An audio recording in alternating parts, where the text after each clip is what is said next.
在想想这句怎么样来讲，我可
Good afternoon and welcome everyone to join our webinar. Before we begin, we'd like to introduce ourselves. I'm Ziming. How about Penny? I am Penny. We are your MC for today. Okay, so all participants kindly please switch on your webcams and mute yourselves while the webinar is in process. And if you have any question during the presentation, you may type it in the chat box. We will be answering you one by one during the Q&A sections. And today we are going to explore and understanding the pedagogy of Montessori. And this talk is organized by Sagi College Penang together with the Monty Childcare Development Center. Before we get into the talk, let me introduce our speaker. Now I will pass the floor to Penny to introduce the background of the speaker. Next, thank you. Thank you, Zamin, for passing me the floor. So before we start our webinar, I will introduce our speaker today, which is Dr. Gokatin. So she is the CEO and founder of the Monty Childcare and Development Center. Other than that, Dr. Go also a doctor of education philosophy in management. Besides that, Dr. Go has 25 years in early childhood education, experience in early childhood education field. Then she is a franchisor for the Monty Childcare brand with ISO 9000-2015 certification. Then their center also recently being interviewed by various press media on how their center handled the COVID-19 crisis. So now I will pass again to Zamin. Thanks, Penny. Pass the floor to me. Next, thank you. Here are the 7 content for today. Now I'll pass it to Dr. Go to explain further detail. Thank you, Ziming. Yes, Dr. Go, we can hear you. Very smooth. Yeah. Okay. Today we are going to talk about Montessori pedagogy. Actually, Montessori approach is widely known and used by preschools and primary schools worldwide. So, and it is very prominent in preschool and also primary school. So today we are going through certain points and then let the participants understand what is Montessori. First, we are going to go through introduce the founder, Dr. Maria Montessori, and then the Montessori approach of learning and the 5 principles that the Montessori practice and the plane of the development and how is a Montessori teacher work in the classroom and the basic teaching methods of Montessori, and also the how does a Montessori classroom should be. So these are the 7 points that we are going to discuss. Yeah. So next. Okay, Dr. Maria Montessori, the founder of Montessori pedagogy, born in the year 1870 to 1952. She is Italian and she's a teacher and also a physician. She studies on the children's development in terms of social, intellectual, physical, and spiritual. And she has been traveling a lot worldwide and involved with young children. During her involvement with young children, she discovered that there is a universal patterns of development in the children. Okay, and in 1907, she was given the opportunity to take care of a group of young children in the slum area of Rome. So from there, she observed the children, she stayed with the children, she observed the children, and then she discovered that the behavior and responses of the children depends very much on their environment, from where they are and how they behave and how they respond to the environment. And then from there, she developed sets of materials, didactic materials to teach the children in various areas. Okay, next. And I like the concept of Dr. Maria Montessori, as you know, she said in her own words, she said, "My vision of the future is no longer people taking exam and proceeding to the certification, but of individual passing from one stage of independence to the next by means of their own activities through their own effort of will, which constitutes the inner evolution of the individual, which means at her era, she already sees that exam and certification is not what she wants. She wants children to go through independent learning and motivated to learn, which is better than the forced to learn to pass the exam and to get the certification. So in a simple words, which means help me to do it by myself. So teachers, you just help me and I do it by myself. That is her concept. And comparing to the traditional classroom, the adults does everything for children in the traditional classroom. But for Montessori concepts, the adults abandon the children to themselves, but under close supervision. So this is the major differences of traditional classroom and a Montessori classroom. Next.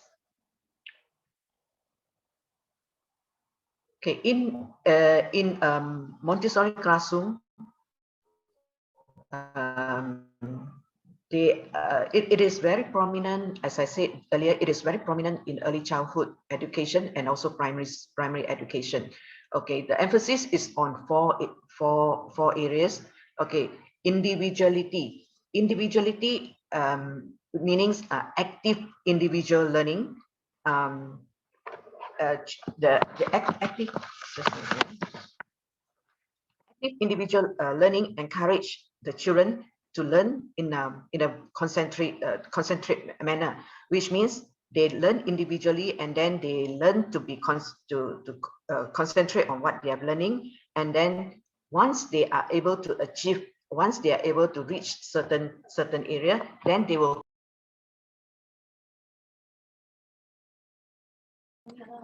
Dr. Go, you suddenly mute yourself already, Dr. Go. Yeah. Okay. Okay. Yeah. And then the second area is independence. And independence is to understand the order of what things comes next, what things comes about and what is next. Okay. For example, a simple way is they learn to be independent of knowing where to pick up the things that they want to learn, and then after using it, where to put the things back. So this establish an independence and the love of learning, because they pick up the things that they want and then they have to place it back. So this is the order they learn, and then to be independent. And when they learn to be independent, at the same time they have to work alongside with other children as well. Then the cooperations that they come across is they learn to take turns, because the materials used, they have to wait for others to finish, then only they are able to access. So they learn to be patient, they learn to respect others, they learn to respect themselves as well, and then learn to be considerate. So from there, that's number 3. And then number 4, learning in a harmony in the child's own unique courage to learn at their own pace. Yeah. So this is the 4 approach to the learning. Okay. Next. And then we comes to the 5 principle of Montessori method. The first one, respect for children. This is the major principle underlying all other Montessori. Say that it is let children learn whatever the teachers want them to learn. Okay, that is a traditional classroom. Okay, but in Montessori, is the first principle is we as a Montessori teacher, you have to learn to respect the children, and then respect the children in the way of to let them learn independently. In the sense, you have to give freedom to children to make their choice of what they want to take to learn for the day. Okay, so let the children make the choice. Okay, on how they want to learn and what they want to learn. So it's freedom of choice, and let them explore the environment to the fullest. Okay, and then not to interrupt their concentration. So when the children take a piece of apparatus and they start to play with the apparatus, to them is play, but when we see it is actually learning. Learning is going on. So the Montessori, in the Montessori classroom, to respect the children, you don't interrupt their concentration. Just let them go along and repeatedly. And when they go along with it, there must be hands-on materials for them to deal with it. Okay, and then when they are dealing with the hands-on didactic materials, that will indirectly promote enthusiasm in learning and also the curiosity in the learning, because they do it by themselves. They repeatedly doing whatever that they like to do. Yeah. So and then in the classroom, the teachers, the Montessori teachers, you have to respect the children on their choice as well. Yeah. Next. The second principle is the absorbent mind. I presume many of you have heard about this word, absorbent mind. Yeah. In a simple way, the children's mind is just like a sponge, absorbing whatever the amount of water that you pour onto the sponge. Okay, so what children absorb depends largely on what type of information and experiences that they come across.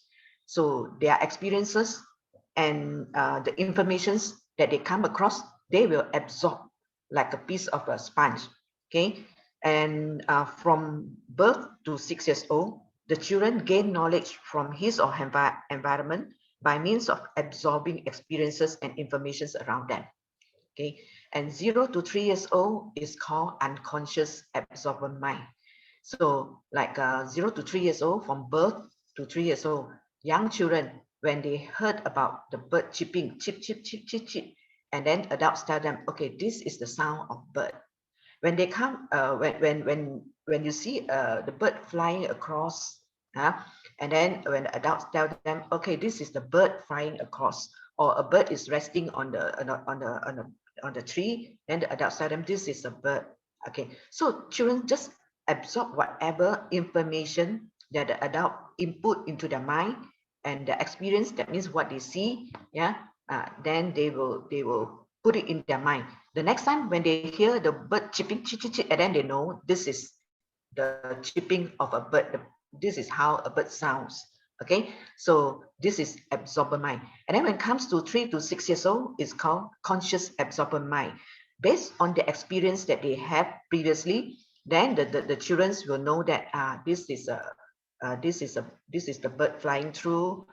This is the number that I learned. Okay, let's say for 0 to 2, you have already teach them number 2. Okay, let's say, and then in the between 3 to 6 years old, you teach them 2 plus 2.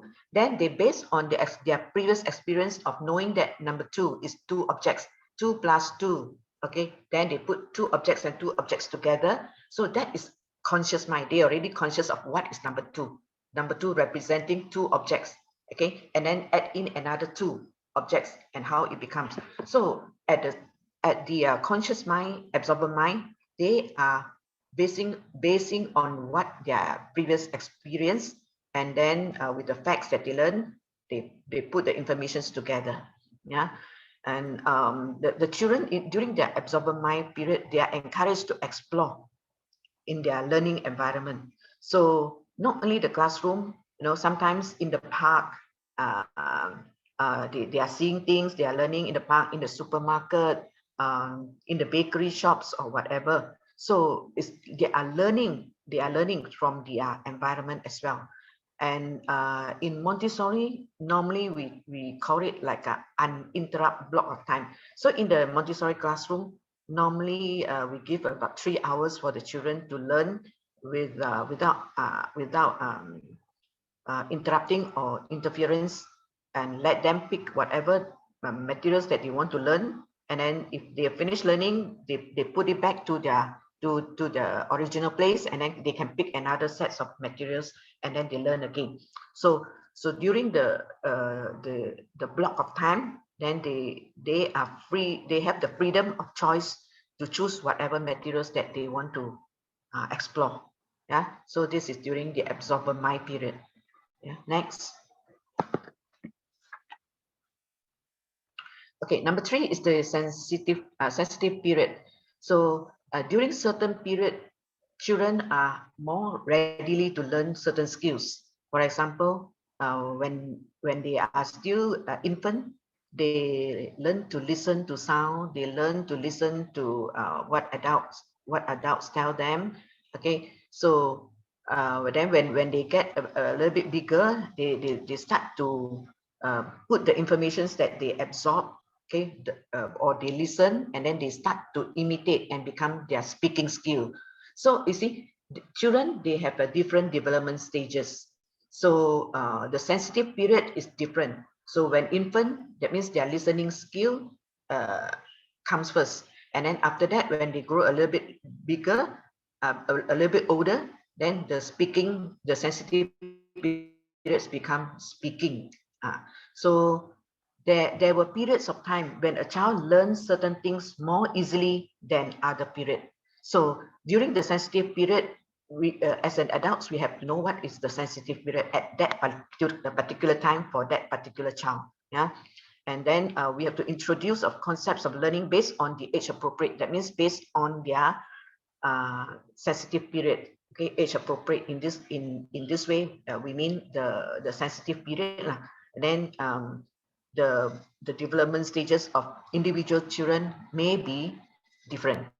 Yeah, and then as an adult who is involving with these children, we have to be we have to be very observant to provide the necessary learning materials and to promote the learning.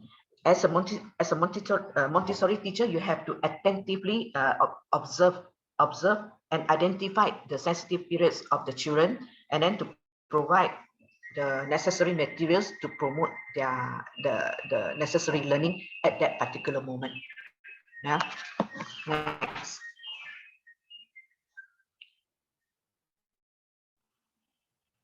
Next, please. Next slide, please. Hello. The wait 1 minute.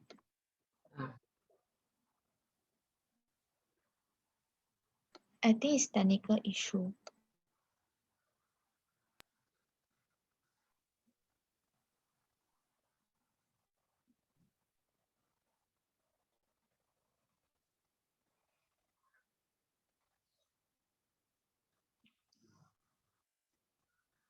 Okay, the next part is while we are talking about the sensitive period. Okay, the main sensitive periods, there are 6 main sensitive periods for the child from the age of birth to 6. Okay, the first is the order. Okay, from infant, the baby, they learn the order of or the pattern of their daily practice. Okay, like for example, the baby, when after they're taking bath, then they will go to sleep, and then after sleep, when they wake up, adults will feed them with milk. So this is repeated every day. So the order of happenings is the same for every day. Okay, and then the materials are always at the right place for them. Let's say they have a playpen. After they've taken the milk, they will be placed in the playpen to play.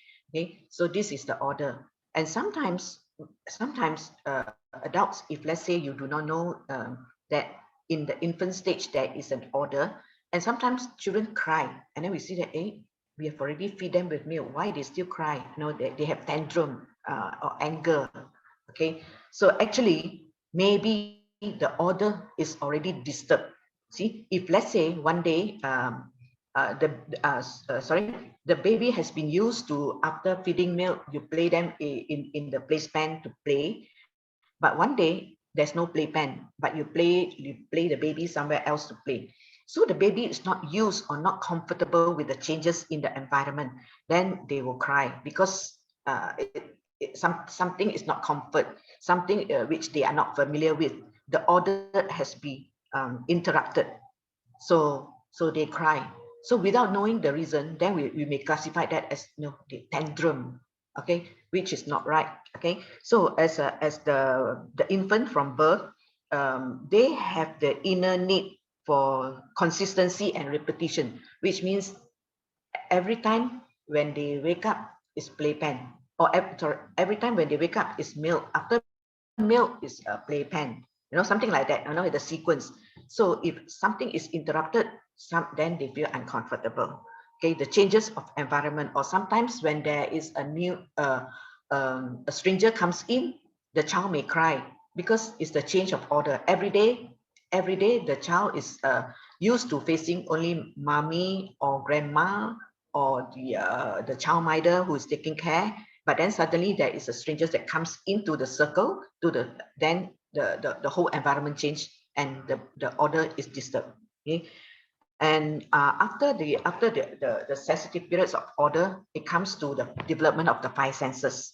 The five senses includes auditory, that is a hearing; visual is what they see; and then olfactory is the smell; gustatory is the taste; and then tactile is the touch. So these are the five senses that should be properly developed when they are still at the toddler stage. So the development of the five senses, and it will help in their future development. And after that, the language skills comes in. So the language skills comes in as speaking, reading, and writing, right? So I mean, normally the sequence is they learn to speak, then they learn to read, and then they learn to write. But some children, the order may varies a bit, yeah. Then after that, the coordination of movement comes in also. The fine motor skill and the gross motor skill, and then they learn to move around, they learn to dance, okay, coordination of the movement, and also they learn to identify the details of the object, identify the details of the objects. For example, they learn about plant, then they know where is the leaf, where is the root, okay, where is the flower, where is the fruits, and so on. So they look into the detail and they are able to explain the detail. Okay, and then after that that comes to a more defined skill, that is the social aspect. So they have been started to mingle around with other children, and then the practice of sharing, the practice of consideration of others, and the mannerism comes around. So this is the main sensitive periods from the age of 0 to 6. Yeah. Okay, next.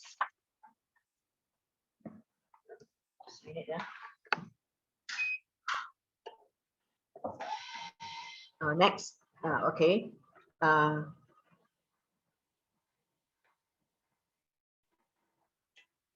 Okay. Number 4 is the prepared environment. That is the classroom. So the prepared environment is basically talking about the physical organization of the classroom. Okay. Of course, the learning material for the kid to explore. There must be learning material for the kids to explore. Okay. The classroom should promote a freedom of choice for the children to explore and then pick up whatever that they want to learn.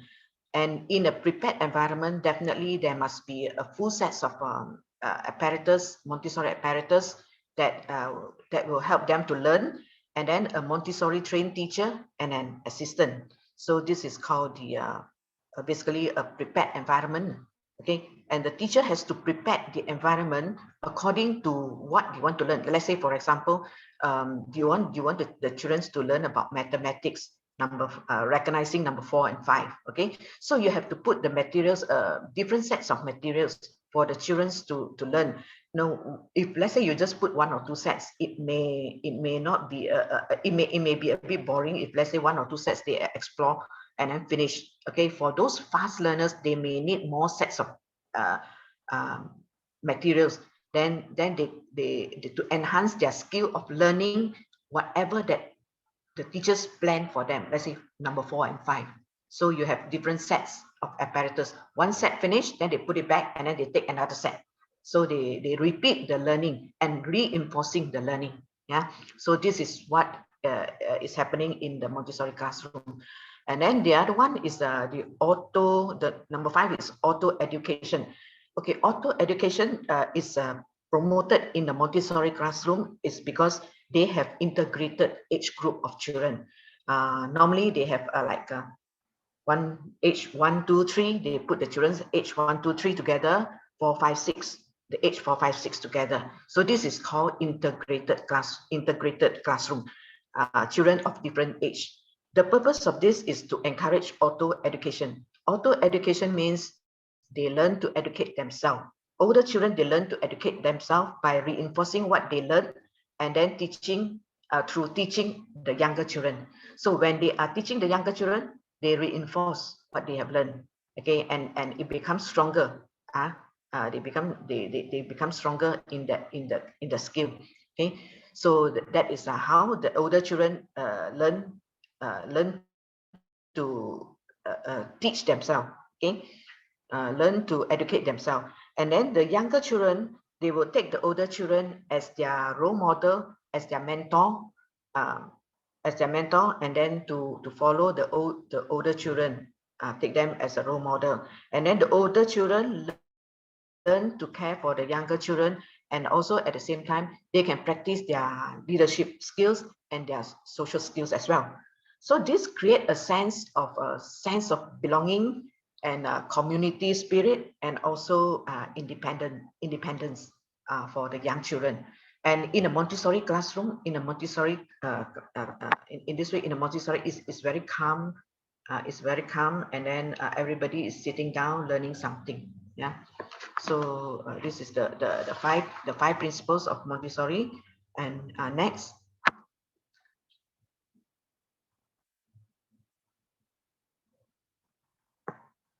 Next slide, please. Okay, the plane of development.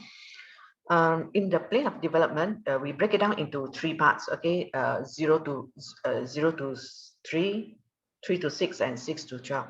Okay, from 0 to 3 is the we call it just now. We have also mentioned this is unconscious absorbent mind. Okay, children learn through senses and explore of the environment. They will absorb whatever informations and experiences that they come across. And then this is strongly characterized by the absorbent mind and the sensitive period. Yeah. And then at the age of 3 to 6 is a conscious absorbent mind. Is active hands-on and hands-on experiences. So they will be learning by using the didactic materials prepared by the children, and learning by recalling their previous experiences and then reasoning. Okay, and at the age of 6 to 12 years old, this is this one we call it out of absorbent mind. Is children who are going to primary school. Okay, then the cognitive reasoning and imagination comes in. Okay, they have already have a lot of experiences that they can recall, so they can imagine and then reasoning using their previous experiences, and then they understand the world around them and how things work by and why. Say, for example, they know why the wheel of the car is turning, and then why the plant is growing and what is happening. So they have this factual information with them as well. See, then next is the social acceptance. They started to realize that, hey, I'm a girl, I'm a boy. You know, a girl has to be long hair, wearing a skirt, and a boy should be short hair, and then wearing pants or trousers. So this is the social acceptance. If let's say a girl with a short hair wearing pants or trousers, will that be socially accepted? So they will be start to thinking about that already. And then the value system, like when I speak, should I shout in front of so many people? Okay, so that is the value system that they will start to consider. This is but this is already out of the absorbent mind. Okay, next.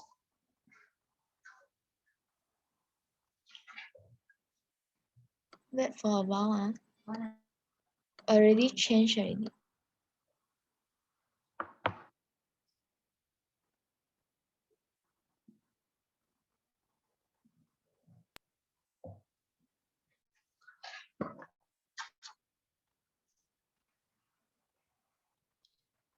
Okay, now comes to how is a Montessori teacher. I think many of you may be interested. Okay, now Montessori teacher in the Montessori classroom, your role is to assist the children in their independent learning. We have been mentioning so much about independent learning, freedom of choice.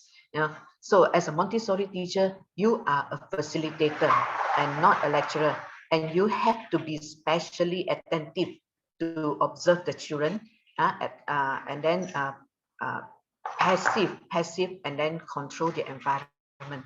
And the Montessori teacher, you have to be very observant as to prepare the environment to the needs of the needs of your children at the sensitive, according to the sensitive periods that they are in. Okay, and you have to be able to decide which learning materials and organize them.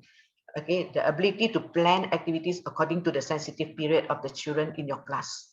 So that is very important, and I think this is the most difficult part. As I feel this is the most difficult part, because you have to understand the every children in your classroom and then prepare accordingly.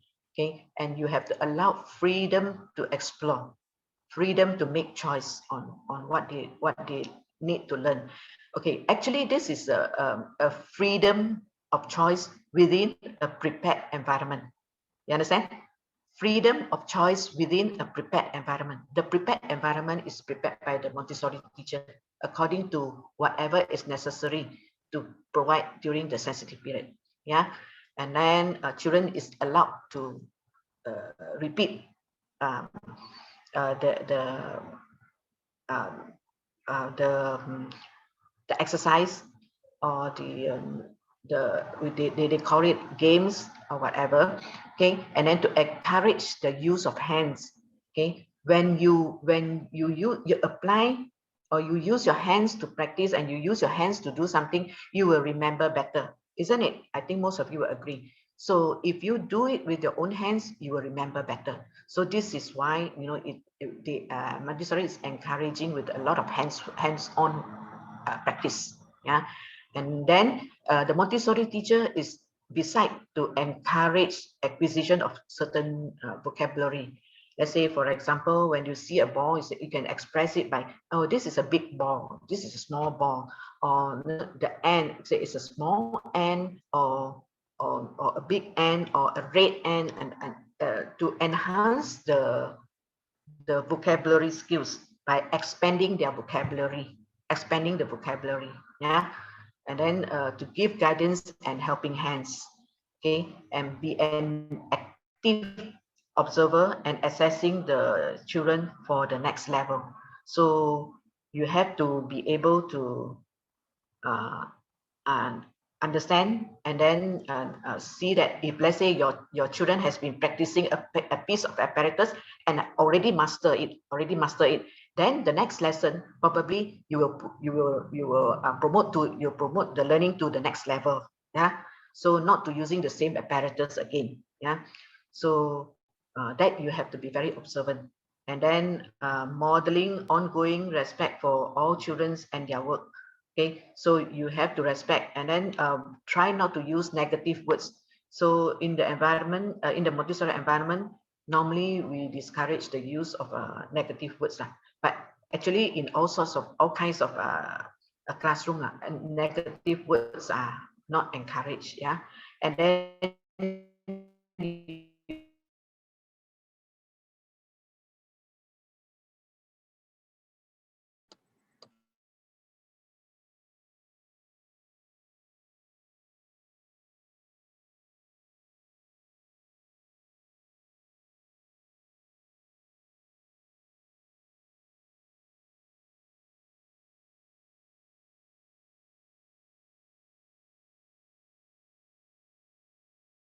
how the Montessori teacher should work in the Montessori environment.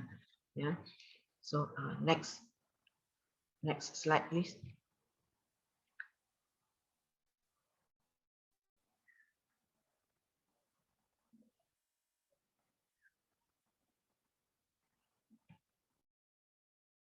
Okay, this is called a 3-period lesson. Okay, this is very widely used in a Montessori classroom as a method of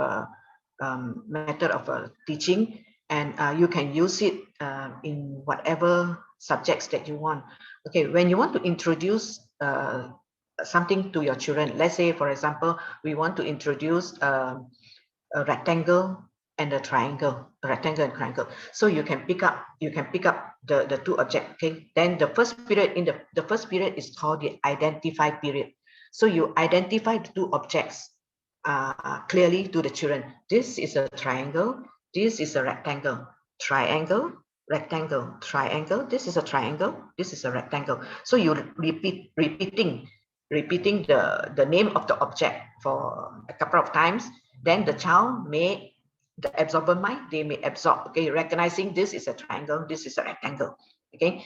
And then then after that you go into second period. Second period is whether to test whether the child is able to recognize what the information that you have imparted to them earlier. Show me which is a triangle. Okay, point to the triangle. Then you'll see whether the child is able to point to the triangle or not. Okay, if most of the children are in the class is able to point to the triangle, that means they are already recognizing what you have taught earlier. Okay, if they are still kind of uncertain, not sure on which one to point them, that means you have to go back to the first period lesson. That means they still haven't learned to identify the two objects. Understand? So the first one is, this is telling them what is this. Okay, the second period is show me what is this and what is that. So they once they are able to recognize, now the first and the second is you say out the name of the object. Then the third period is they have to say out the name of the object already. The third period is you ask them, what is this? What is this? Then they are able to say, oh, this is triangle. Then you know that they already registered in their mind the name of the object is a triangle. So then once they are able to come to the third stage, to the period of recall, the third period lesson, that means you can conclude the lesson. That means they understand already. You can conclude the lesson. Yeah.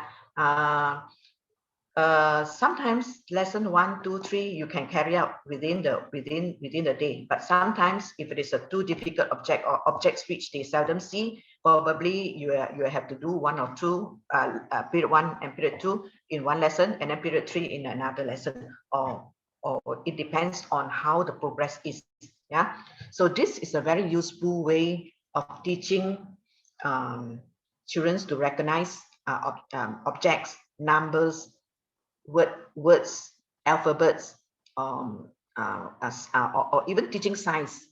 You are able to use very useful tools. Okay, and it's widely used in the Montessori classroom. Yeah.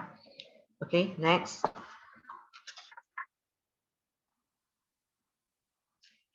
Montessori classroom, as we said, is a prepared is prepared to meet the need of the children according to their ability. Yeah. So learning environment may positively or negatively impact upon auto education. So the Montessori classroom should be prepared accordingly. Yeah. And then what is a Montessori classroom? A Montessori classroom should have a full range of Montessori apparatus, and then a trained teacher, and also a trained Montessori teacher, and also an assistant teacher. Yeah. And then in the classroom, you have to minimize the objects that will distract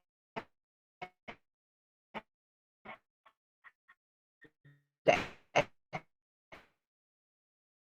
attention of the children, because the children, they are supposed to sit down and then concentrate doing their, to distract the some object environment, and then try to make natural shades. Okay, and then it's quiet, it's calm, and it's unclustered. Okay, and the display is at the eye level of the children so that they can see whatever apparatus that is available on the display shelf, and they can access to it easily. Yeah, so this is the Montessori classroom, and of course it do has different learning areas like a mathematics corner, language corner, sensorial corner, or practical life or culture area. Okay, there are 5 major areas of learning in Montessori. Practical life, sensorial, language, mathematics, and music, history, geography. Uh, uh, uh, um, these are some other smaller parts that is also included. Yeah, so different learning areas, and the use of natural and real life material, not pretended.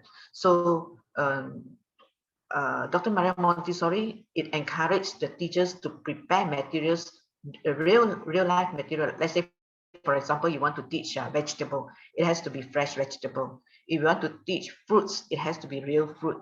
Okay, and try not to use so much as the pretended one. Yeah, big enough. I know this is quite difficult to control based on the structure of the building. Okay, but you must have a sufficient storage for the children's personal belongings, and also for project works. Okay, and then you're also encouraged to have living plants, some plants around in the classroom, to make the classroom looks nice, and also some fresh things. Yeah, so this is how the Montessori classroom should be. Yeah, and then I think basically we have come to the end of the my explanation of the Montessori pedagogy. This is only to introduce what is Montessori about. But if let's say you were to go into learning the full sets of Montessori methods, it will take you like during my time, I think I took about 1.5 to 2 years, nearly 2 years, to complete the whole series of teaching in Montessori. So they will during the course, it will teach you like every single methods through from practical life to sensorial to language and mathematics and culture.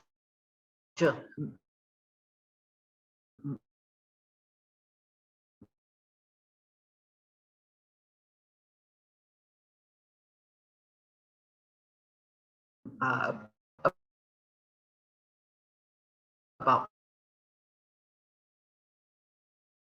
nearly 2 years on what is Montessori.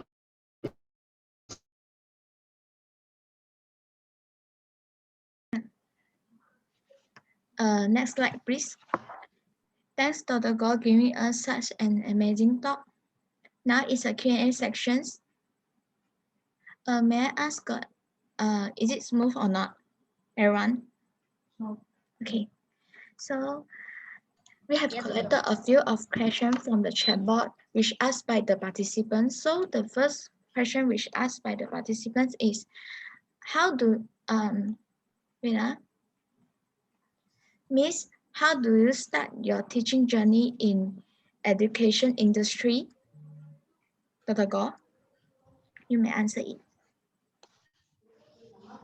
Okay, how I started. Okay, in fact, in my career life, I started with helping my family business, but along that way, I wanted to do something for myself, and then I tried to explore whatever career path that is smoother. So with a very simple mind, I thought teaching children will be easy. I know A to Z, 1 to 10, so it's nothing that difficult.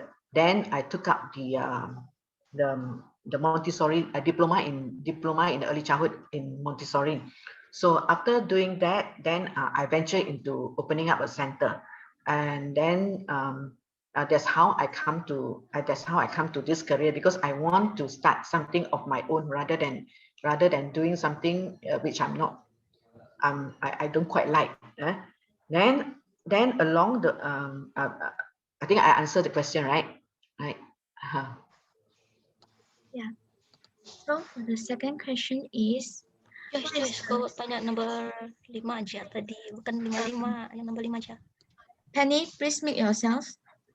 Okay. So the second question which asked by the participant is, what is the main obstacle that you have been faced when you prepare to open a kindergarten? Okay. Now I have the knowledge through my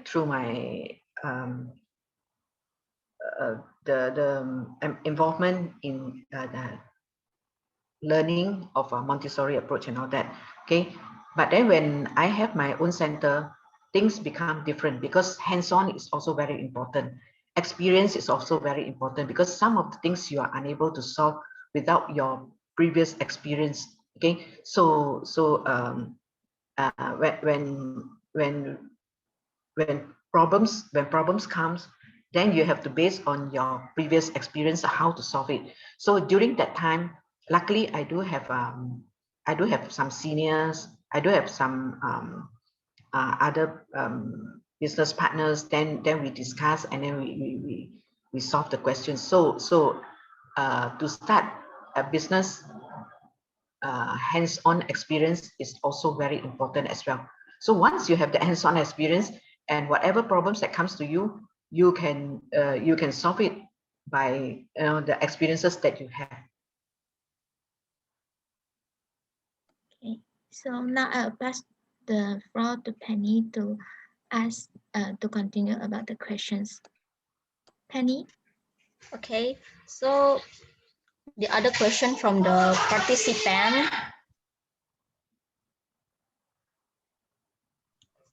So the other question from the participant, what are the major requirements to be a Montessori preschool teacher?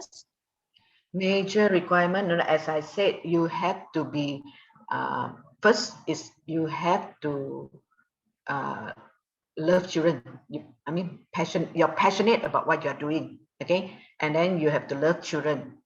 Okay, because if you love children, then you are able to pay, as I keep on mentioning, attentive observation. You have to observe and you have to understand their behavior, and then the learning pace. Then only you are able to prepare their learning and then to the next level and so on. So as a Montessori teacher, first thing, you have to love children. You have to passionate on what you are doing.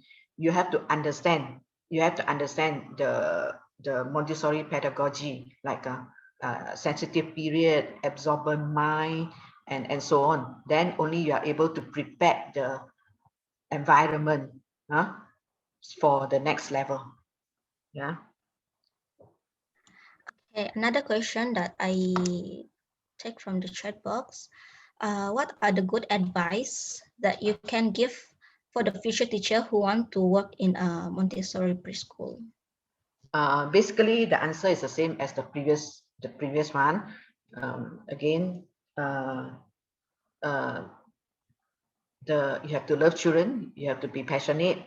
Okay, and then you have to be prepared. You have to prepare yourself. So my advice is probably you have to learn. You have to enroll in a Montessori class to learn all the preparation, and also the Montessori handling of materials and so on. Understanding what are the materials and what are the function of the material as well.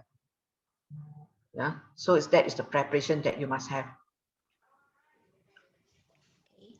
So the other question, in your opinion, what is a difference between the Montessori and Waldorf teaching method?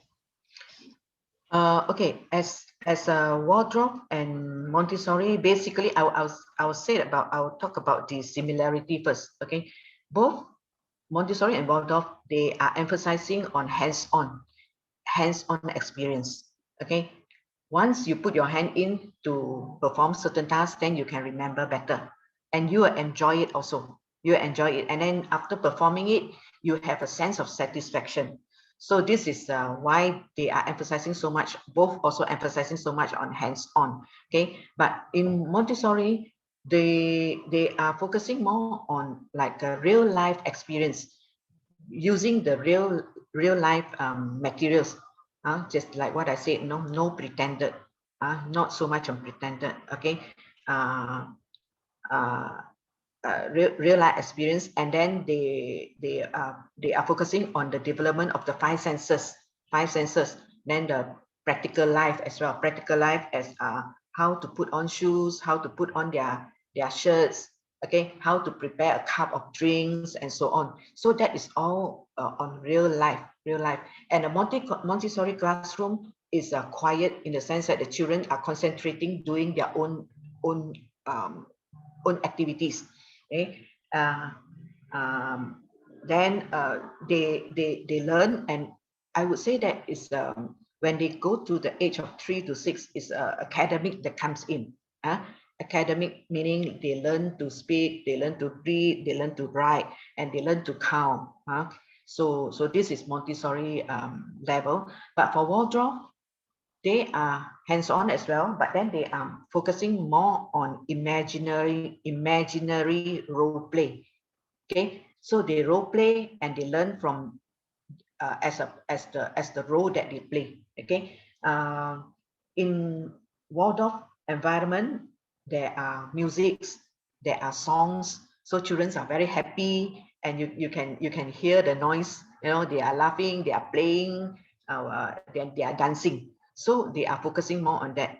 But I can't tell much about Waldorf because I'm not trained on that. Okay, I understand Montessori better because I was involved with it, yeah, and I was trained in that way. So basically, these are the differences I can tell you now, yeah.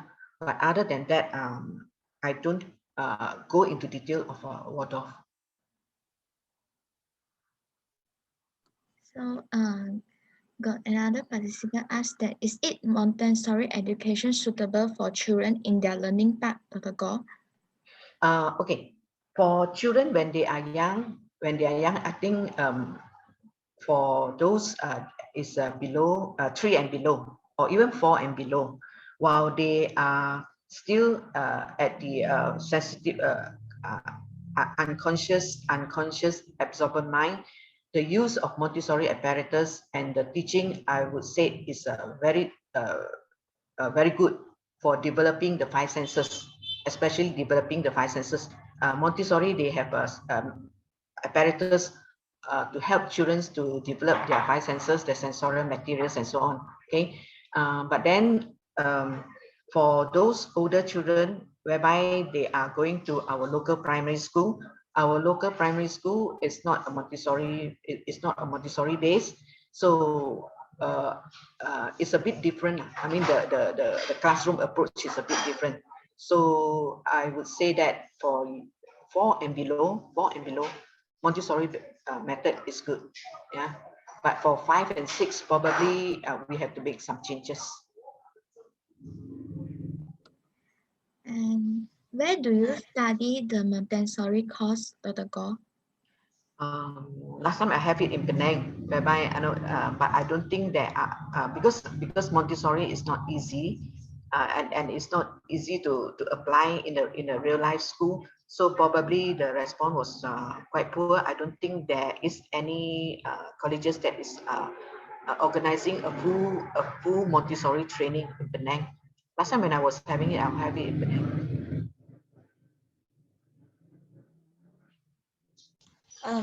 Then another question, may I know, does Montessori approach focus in training children writing skill? Yes, as a Montessori, when I was telling you, the language comes around, and mathematics comes around when they are started to have in the age of 3 to 6, which is a conscious absorbent mind. They learn to speak, they learn to read and write. So writing that comes in a very fun way, as in Montessori, is they started with writing on sandpaper, tracing on sandpaper, and then they can write on the sand, on sands and so on. So and also, you know, instead of sands, if like you feel that sands is too dirty, you can use rice or flour. You know, you write on the flour. So there are ways of learning writing in Montessori approach as well.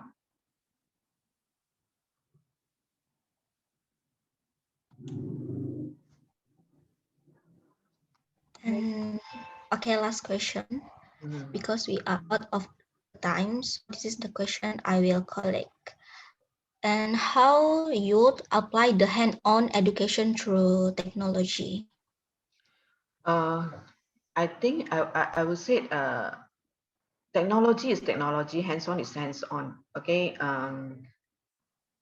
How to apply? You can, if let's say this is quite new to me as well. Technology, incorporate hands-on and technology. If let's say you have handphone, you can also doing hands-on as writing on the handphone, or writing on the smart board. If you have a smart board in your school, writing on the smart board, or you can have some pictures that they can choose, and then they can drag, okay, matching, drag to match. So activities like that you are able to, and you can do certain drawing or certain painting on the smart board or on the handphone as well. So I don't know whether is that you consider as a technology and hands-on. So it may be, as I'm thinking of it, you know, it may be using this both together. Yeah, this considers as one of the technology assistive tool. And thank you, Dr. Assisting the Bob. hands-on, yeah. Yeah. Thanks everyone. We are running out of the time. I think this is what we can answer. If let's say your answer is not being answered properly, we will try to get the answer to the speaker and send it to you later.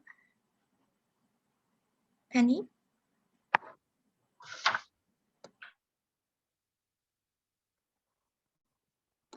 Furthermore, we would like to thank our lecturer giving us giving us this opportunity to set up this webinar.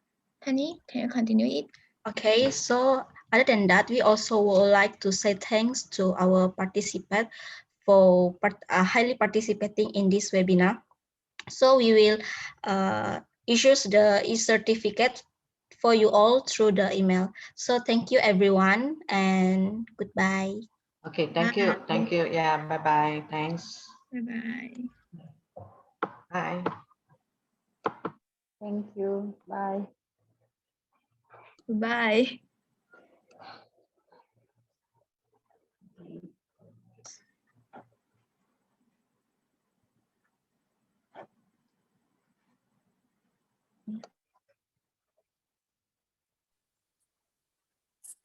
Yeah, we will send through email.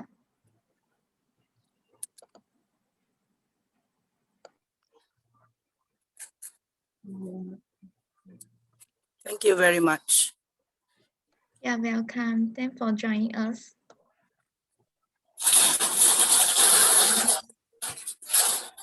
Thank you. Bye-bye.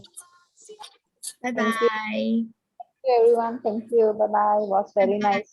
Thank you. Thank you.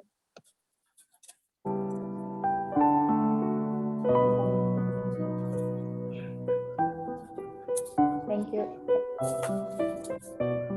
Welcome.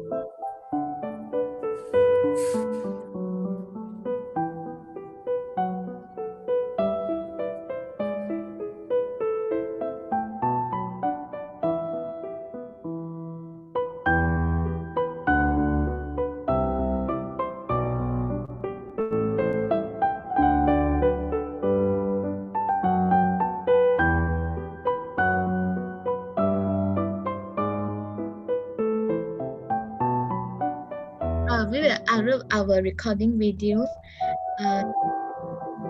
in the YouTube and Zaggy